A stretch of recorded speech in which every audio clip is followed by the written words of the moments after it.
The only thing worse than being blind is having sight and no vision. Helen Keller.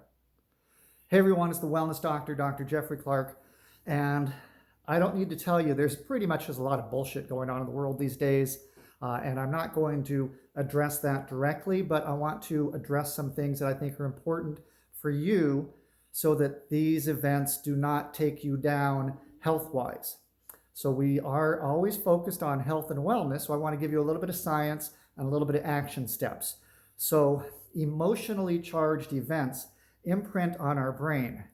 And there's positive events and negative events. And we have positive thoughts and negative thoughts.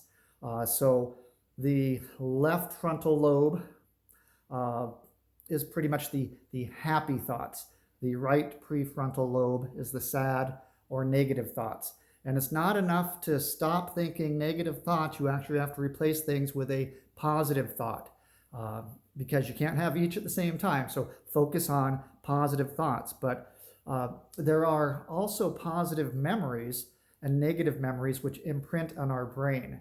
And it's like 4 times harder to get rid of a negative memory than it is a positive memory. So positive might be that first kiss, your wedding day, the birth of a child. Negative might be breakups and divorce, maybe a death. And so, both of those have an emotional impact on our lives, but it seems that the negative ones have more detrimental long-term impact. And of course, with all the negativity now, we don't want what's happening in 2020 to affect us years and years later. So we're trying to offset that. So why are negative events more hardwired in the brain? And I think probably because it has to do with fear, fight or flight, and all the fear that we have. And it's programmed into us that if we have something negative happen to us, we do what's in our power to avoid those negative events again in the future. And so we tend to remember those so that we can avoid them, but they are hardwired in, and oftentimes we recall them and they go on this loop. So maybe you had that high school sweetheart and you remember that first kiss, and then he or she broke up with you and it was mortifying, and they made a public display and humiliated you. Boy, that's going to be hardwired in there a lot more than that first kiss. So that's what happens with these negative emotions. So we remember things. And when I was growing up, the question was, where were you when Kennedy was shot?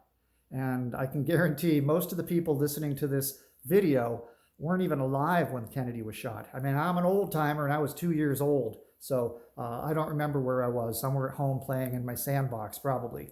But here's another one. Where were you on 9/11? That's something a little bit more modern. It was a hugely traumatic event, and everyone seems to remember where they were, what they were doing, how it impacted them. So here's another question. Where'd you put your keys yesterday?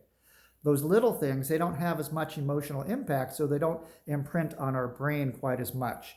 And how do we get the nerves in the brain to fire? Well, those are with neurotransmitters. So the amygdala and our prefrontal cortex, and the prefrontal cortex in humans is basically has more wires in it than other animals, which makes one of the reasons why humans are humans. And so dopamine is a neurotransmitter that makes us happy. Serotonin is associated with negative emotions.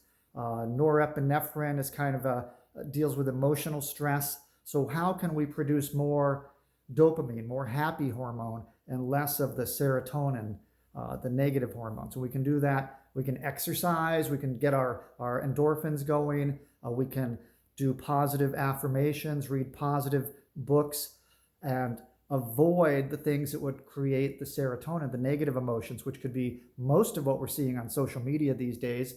The news. I mean, the news yesterday was really bad, so we don't want to reinforce that any more than we have to. My friend and mentor, Dr. Jim Sigafus, he used to talk about the captain and the crew. And the captain in this scenario is our conscious brain, our cortical brain. The crew is the unconscious brain. And the crew, of course, does what the captain tells it to do. So if your conscious brain is saying, I'm stupid, I'm dumb, I'm ugly, I'm poor, I'm no good at this, then the crew, the unconscious brain, tries to follow those orders and make you dumb, ugly, poor, broke, no good at things. So you need to have your captain feeding your crew, your unconscious brain, positive information. So we always want affirmations that we're doing to be positive.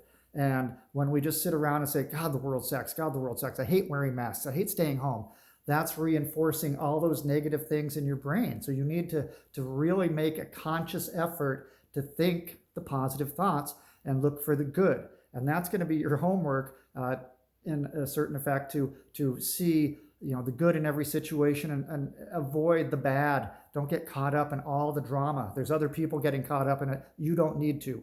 The world will go on and the negativity will go on without you. So let's spread some positivity. So I've had some mentors that say affirmations have to be really emotionally charged. And we know the more emotionally charged, the more things imprint in the brain. But you don't want to do things that your unconscious brain says, this is stupid. You don't start an affirmation that, I'm a multi-billionaire and I have more money than Jeff Bezos. That's probably not believable. Furthermore, you don't want to get jump up and down. I went to grade school with Tony Robbins, and God bless him, great guy. But when you get all hyped up, your unconscious brain puts you into a positive state, but it's not sustainable.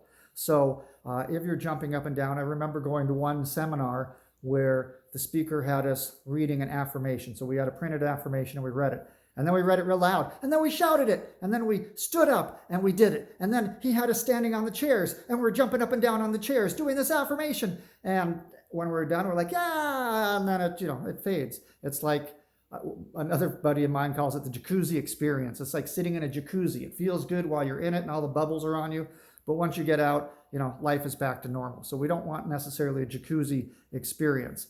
But what I really want to focus on today is the law of attraction. What are you attracting into your life? And with all the negativity out there, are you attracting more negativity? Or are you attracting something positive? And the only way to attract something positive is to make yourself a positivity receptor.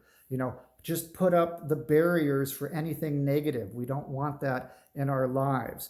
And the last 7 letters of the word attracting or attraction is action. The law of attraction requires action. So this is where you need to be an active member of your life, creating the life you desire. And don't get caught up on all the negativity on social media. Don't get caught up in the Facebook posts where you're constantly sharing and commenting and, oh yeah, this is wrong, and things like that. Don't be watching the news. Maybe find a good book to read, withdraw, take some time, meditate, breathe. We've talked about the action steps of 10 deep breaths every day. Maybe we need to take 10 deep breaths 10 times a day just to kind of offset some of that. So the law of attraction is certainly a very truthful law. What are you attracting into your life? What do you want into your life that you need to take action in order to attract? So that's today's wellness message. It was long, but I think it was important. So here's to your health. Have a great day and attract a wonderful, wonderful life.